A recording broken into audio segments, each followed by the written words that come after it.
Oi, gente, tudo bem por aí? Eu espero que sim.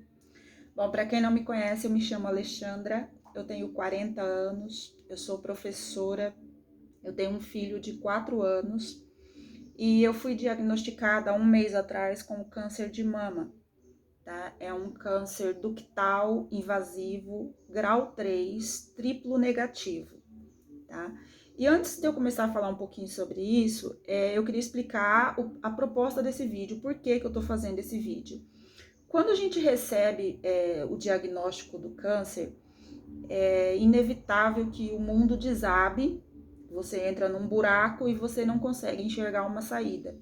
Parece que junto com o diagnóstico, o médico te entregou um atestado de óbito, né? Então são momentos assim de muita aflição, de muita tensão.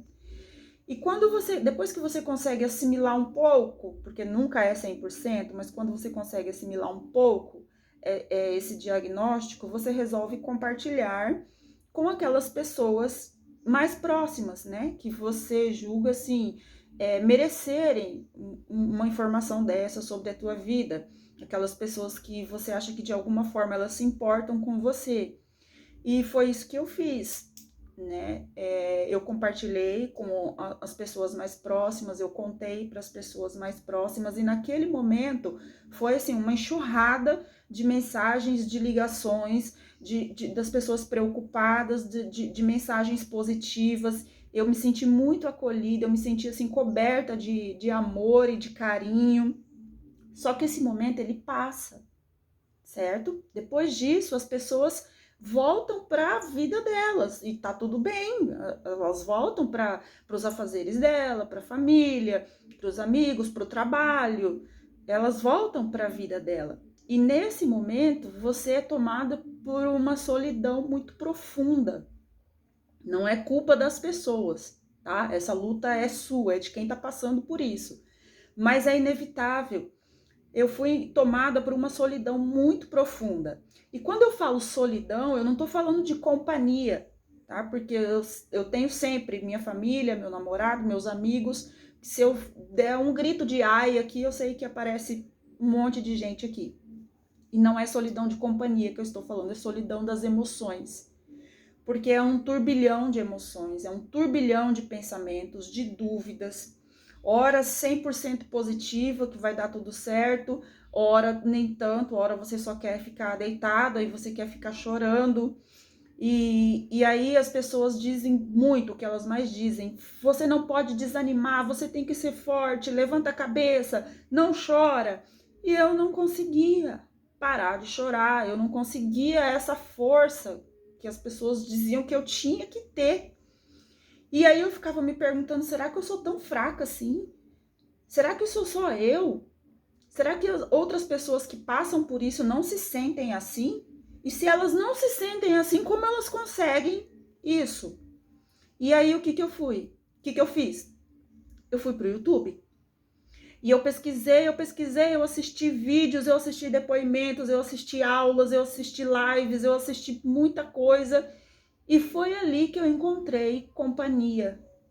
Foi ali que, de certa forma, eu encontrei um conforto, porque eu vi que eu não era a única, que os meus pensamentos e as emoções não estavam fora do padrão de quem é diagnosticada com o câncer.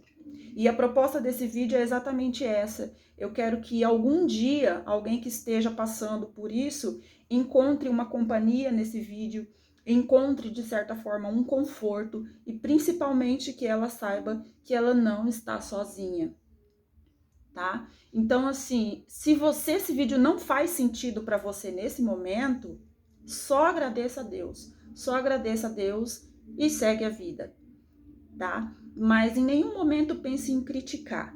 Se passou pela tua cabeça em algum momento criticar esse vídeo, não faça isso, tá?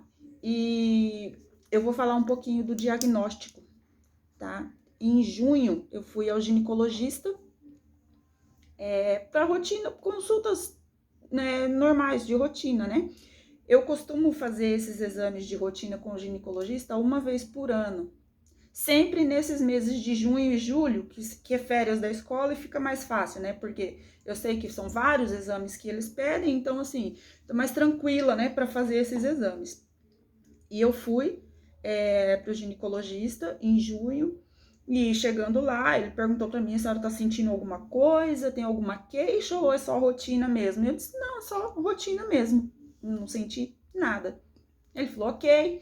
Naquele momento ali ele já coletou o material do preventivo e ele solicitou uma lista de exames, aqueles exames que quem é mulher já está acostumada a fazer, hemograma completo, ultrassom transvaginal, ultrassom de tireoide, ultrassom de mama. E como eu tinha completado 40 anos, ele me pediu a primeira mamografia. E eu lembro que estava muito frio, estava muito frio. E eu saí lá do consultório, eu falei assim, mas eu vou esperar passar esse frio para fazer esses exames. Eu não vou naquela sala gelada lá que tem que tirar a roupa. Não, vou esperar passar esse frio. E eu fiz isso. Esperei 2 semanas. Quando o tempo estava mais ameno, eu marquei para fazer os exames. Marquei tudo no mesmo dia, para fazer tudo no mesmo dia, no mesmo período, à tarde. E eu fui fazer esses exames. Nesse dia meu namorado estava de folga e ele foi comigo, mas era exame normal, de rotina, né? E fui. Aí, chegando lá, o médico fez a ultrassom transvaginal, ele fez a ultrassom de tireoide e aí foi fazer a ultrassom de mama. E quando a gente faz a ultrassom de mama, enquanto ele fica lá passando aquele aparelhinho no seio, a gente fica acompanhando pela TV, né? E eu vi que em determinado momento ele passou o negócio em cima de uma bolinha preta e ele parou ali, e ele voltou, e ele voltava, e ele passava. E aí ele começou a fazer um monte de pergunta. Eu costumo dizer assim que a gente já sabe que tem algo errado nesse momento, né? Porque os médicos eles não querem te deixar desesperada, então aí por isso eles começam a ficar cheios de dedos e começam a falar por parábolas, né? Então ali naquele momento eu já sabia que tinha alguma coisa de errado. Ele perguntou se na minha família tinha histórico de câncer de mama, eu disse que não. Ele perguntou se eu tinha feito alguma cirurgia recente na mama, eu disse que não também. Se eu tinha tido algum trauma, batido, alguma coisa assim, falei que não. Ele perguntou se eu estava sentindo alguma coisa naquela região onde ele estava passando aquele aparelhinho ali, eu disse que também não, não estava sentindo nada. E aí ele me disse que tinha um nódulo ali, que era muito suspeito, que era diferente do normal, e que quando eu levasse o resultado para o meu médico ia pedir outros exames complementares. Então eu já saí dali com a cabeça, né? Aí eu saí dali e eu já queria marcar um retorno com o ginecologista para ele olhar os exames. E aí, minha filha, aí não queria saber se estava frio, se estava calor, se estava chovendo canivete. Eu queria ir ao médico para levar o resultado desses exames. E aí eu marquei uma consulta de novo, né, com o ginecologista e fui levar o resultado. E chegou lá, ele me disse, olha, realmente é um nódulo bem fora do padrão, né? Porém, nós estamos analisando imagens e eu não posso tirar conclusão nenhuma em cima de imagens. Eu preciso que você faça uma biópsia, e ele pediu a biópsia por agulha fina, que essa biópsia ela tira apenas o líquido que está em volta daquele tumor. E aí aquele líquido é analisado para ver se existe presença de células cancerígenas. Ou seja, a biópsia por agulha fina ela vai dizer apenas se é câncer ou se não é câncer. Tá? E eu saí de lá já desesperada para fazer esse exame, muito preocupada, claro. E eu cheguei em casa, eu olhei aquele exame umas 4 vezes. E sempre ali, nódulo, mas é umas informações que a gente, né, uns termos que a gente, nódulo, irregular, espiculado e não sei o que, um monte de informação que não fazia sentido. Mas eu deixei passar despercebido uma informaçãozinha que estava logo embaixo, assim, ó, que estava escrito BIRAD 5. BIRAD 5. E da última vez que eu peguei para olhar de novo esse exame, eu olhei esse negócio, BIRAD 5. Falei, o que quer dizer isso? Vou pesquisar. E fui para a internet pesquisar. E aí foi que o buraco abriu mais ainda, né?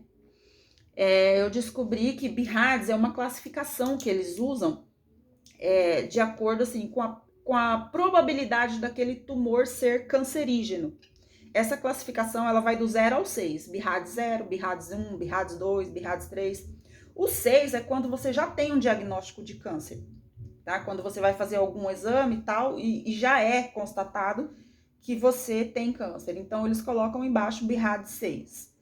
BIRADS 5, que era o meu caso, hora que eu pesquisei lá no Google, apareceu que é uma probabilidade acima de 95% de ser câncer.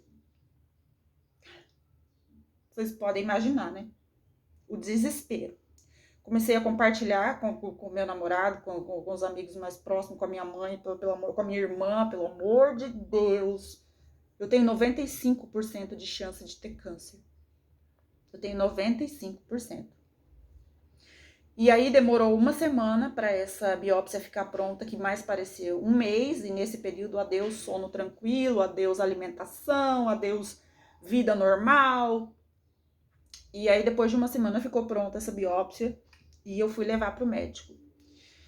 E chegando lá, ele abriu o exame e ele falou assim, olha, como eu falei para você aquele dia, a gente não podia tirar conclusões em cima de imagem, né? Por isso eu pedi a biópsia, que é pra gente analisar o tecido. E agora eu não tenho mais como dizer para você que não é, porque está confirmado que você está com câncer. Gente, eu queria que tivesse, talvez até tenha, mas né, não pedi as imagens. Eu queria ver a minha cara nesse momento. Porque a partir daí, meu corpo tremia, que eu não conseguia pensar em nada, eu só conseguia pensar no meu filho. Era a única coisa que eu pensava, no meu filho. Nesse dia eu não me lembro do trajeto que a gente fez, graças a Deus meu namorado estava comigo de novo, ele foi dirigindo. Eu não conseguia me lembrar, eu não me lembro do trajeto que a gente fez. Eu sei que a gente foi para casa dos meus pais porque o meu filho estava lá. Eu não me lembro da reação dele, não me lembro da reação da minha mãe, do meu pai. Quando eu cheguei, eu fiquei num estado, parecia que é um período assim que eu morri. Eu morri naquele tempo assim, porque eu não me lembro. E eu não sei quanto tempo se passou ali na casa da minha mãe, e aí meu namorado falou assim, eu vou embora, eu vou para casa. E aí eu fui acompanhar ele até no portão, e eu me lembro que ele ficou um tempão conversando comigo no portão, me dando palavra de força, de ânimo, de positividade. Mas eu olhava para ele, eu só conseguia ver a boca dele mexendo assim, ó. A minha cabeça tava... Se você me perguntar uma palavra que ele me falou aquele dia, eu não lembro. Não lembro. Ele falava e minha cabeça ia rodando. A minha vontade era falar assim, peraí que eu vou desmaiar e já volto. E assim foi esse... Aí o médico, o ginecologista já fez o encaminhamento para o oncologista. Foi o próprio ginecologista que me indicou para o meu oncologista, que é o Dr. Isamir. E, gente, como eu sou grata a Deus por essa indicação. Desde a primeira consulta, eu me senti segura. Ele me passou tanta segurança, ele me passou muita segurança, muita fé, muita certeza na cura, na minha vitória. E assim, tanto que várias colegas, várias mandaram o contato dos médicos delas. Vai no meu médico, ele é maravilhoso, pede uma segunda opinião, vai nesse. Eu agradeço de coração, mas eu não fui porque eu me senti muito segura. E eu ainda estou muito segura com o meu médico, Dr. Isamir Safar, oncologista. E aí eu fui para consulta com o oncologista, e ele olhou os exames, ele falou assim, olha, você já fez a biópsia por agulha fina, mas essa biópsia ela só me diz se é câncer ou não. Eu sei que é um câncer, agora eu preciso saber qual. Então você vai ter que fazer uma biópsia por agulha grossa, que é a core biópsia, que é quando é retirado um fragmento, né, um pedaço do tumor para análise laboratorial. E aí eu fui fazer essa biópsia, né, é horrível.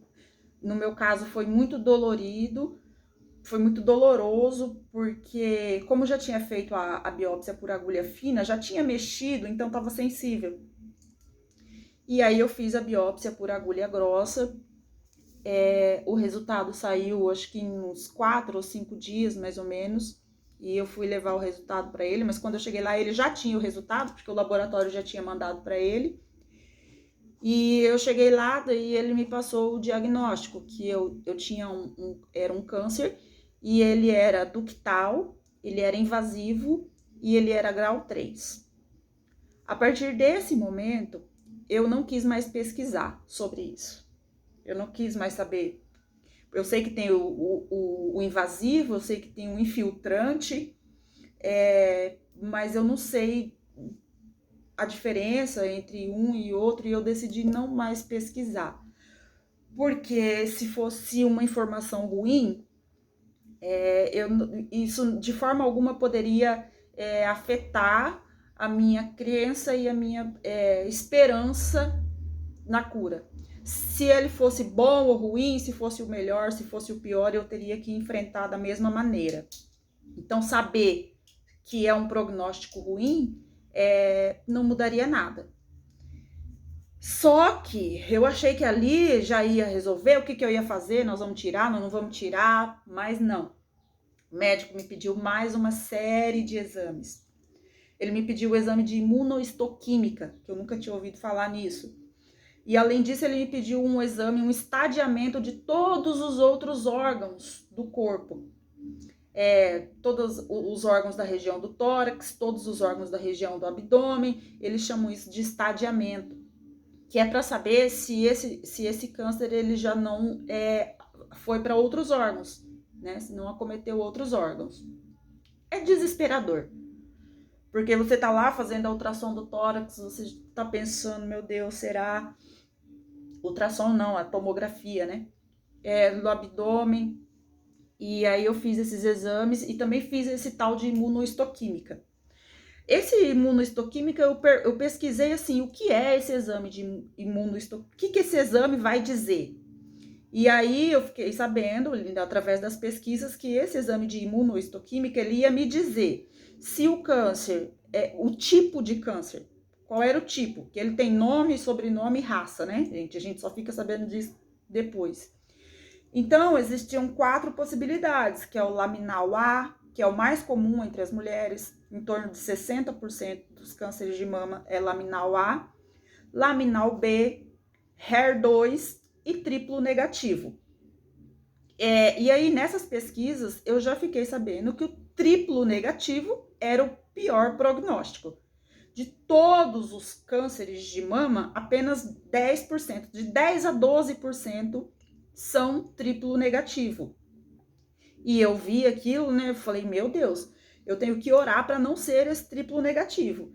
E aí eu me apeguei nos números, né? Bom, 10% de todos os cânceres de mama são triplo negativos, quer dizer que eu tenho 90% de chance de não ser o triplo negativo. E tem 4 opções, não é possível, né? Que vai ser esse triplo negativo. O laminal A e laminal B são os mais comuns e eles são conhecidos como os tumores hormonais, tá? O triplo negativo, ele recebe esse nome porque ele é negativo, ele não tem, as células cancerígenas não têm receptor hormonal. Então, elas são negativas para estrogênio, são negativas para progesterona e elas não produzem uma proteína chamada HER2. Por causa dessas 3 características, ele recebe o nome de triplo negativo. E aí, junto com esse exame de imunohistoquímica, sai também o Ki67, que é o índice de proliferação daquelas células cancerígenas. Bom, eu fiz o exame, eu falei, gente, 90% de chance de não ser esse triplo negativo. Eu só não quero que seja esse triplo negativo, né?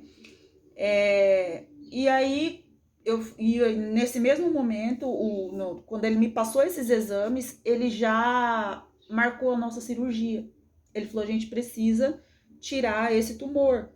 Eu vou fazer a cirurgia na próxima quinta-feira, agora, dia 29. A gente precisa tirar porque ele é grau 3, é chato, é não sei o que, deu aquela explicação lá, e eu só queria mesmo era tirar esse negócio daqui, né? E aí ele já me passou os exames do risco cirúrgico para eu fazer, né, pra gente poder fazer a cirurgia. E nesse tempo eu faria a imunohistoquímica, né, e ficaria pronto o resultado para levar para ele antes da cirurgia. E aí eu marquei a consulta com a cardiologista para ela me passar os exames do risco cirúrgico.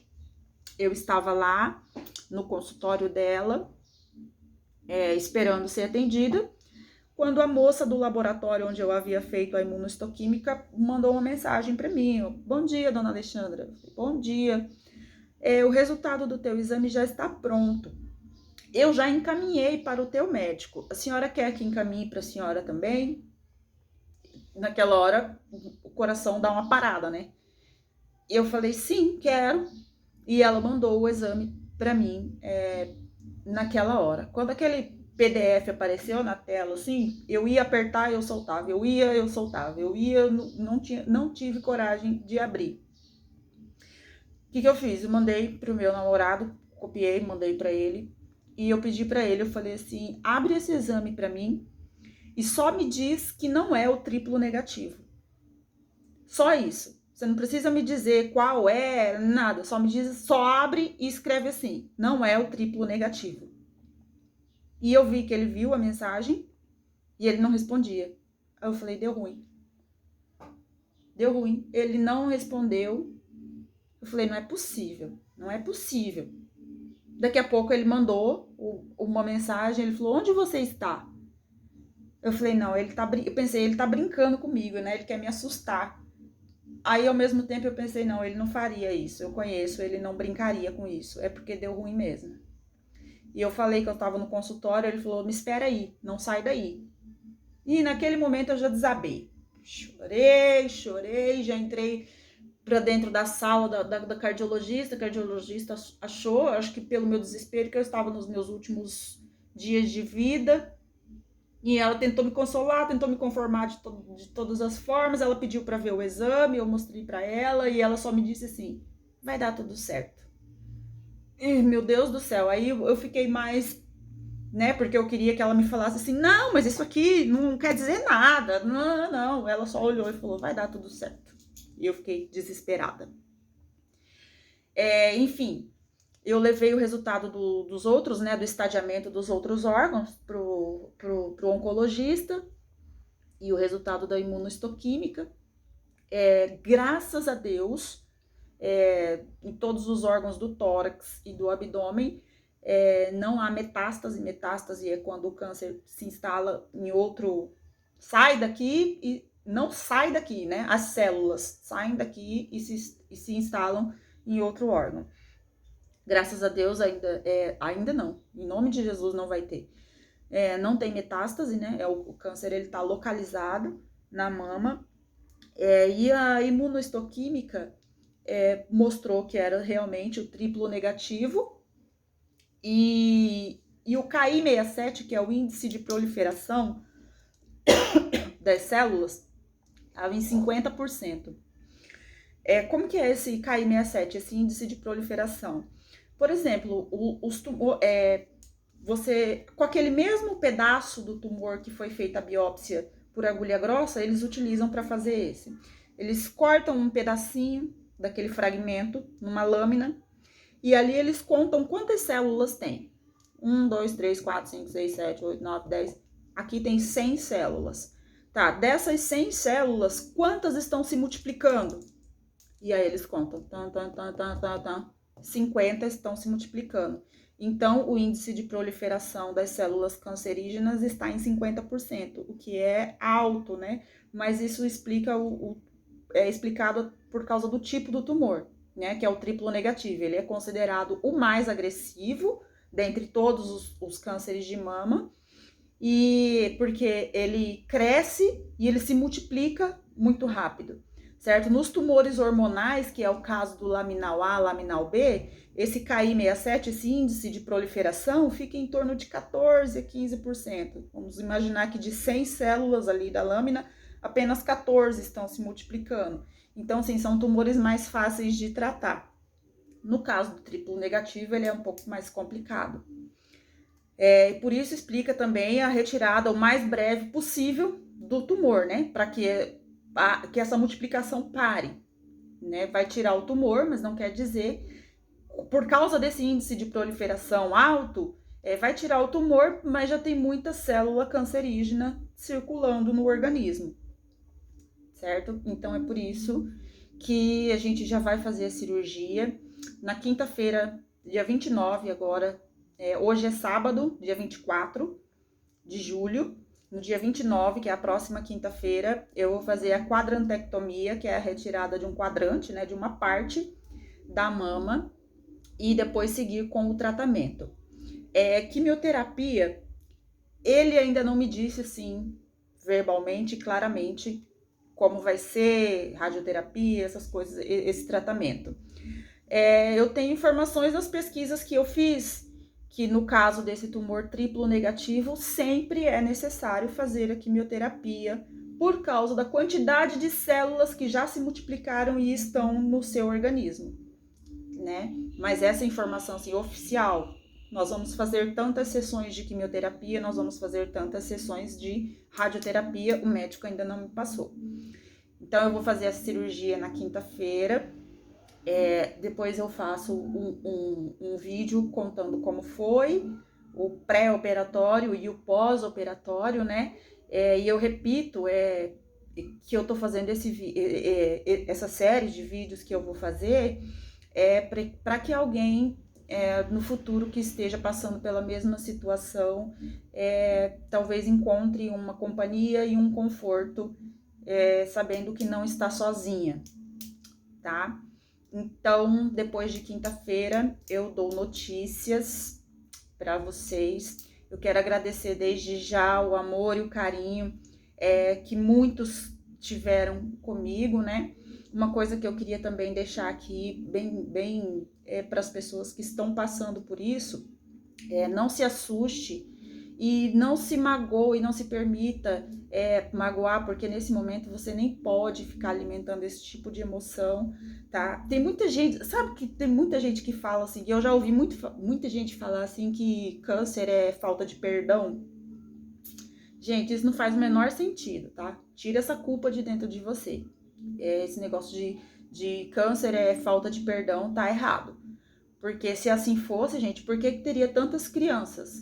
Tantos bebês, tantas crianças com câncer. Elas têm que pedir perdão para quem, pelo amor de Deus, gente. Então, para com isso.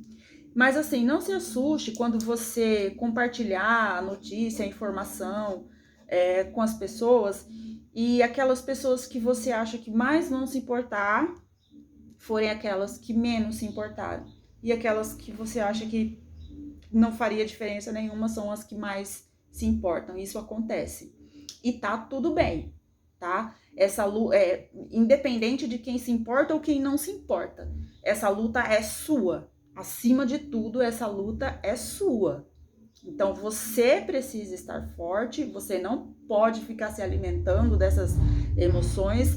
É um caminho longo, é um caminho doloroso, eu já sei disso, e eu estou me preparando para isso. Quem quiser viajar junto com você, ofereça um lugar do seu lado e vamos embora.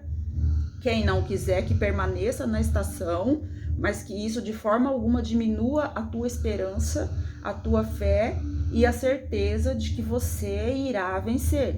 Eu tenho essa certeza. Eu creio num Deus maravilhoso que está comigo, está cuidando de tudo, está ao meu lado, tá? Ele é o dono de tudo, ele é o dono da vida, ele é o dono da morte, ele é o dono do sim, ele é o dono do não. Então, não há por que temer. Hoje, eu já consigo proferir essas palavras, declarar essas palavras, né? Então, assim, muita fé, muita esperança, vai dar tudo certo e em breve eu trago mais notícias aqui, tá bom? Deus esteja com você, Deus esteja com você em todos os momentos, em todas as circunstâncias, em todas as dúvidas, em todos os momentos de tristeza, em todos os momentos de aflição, que Deus esteja com você, tá bom? Um beijo grande e até mais.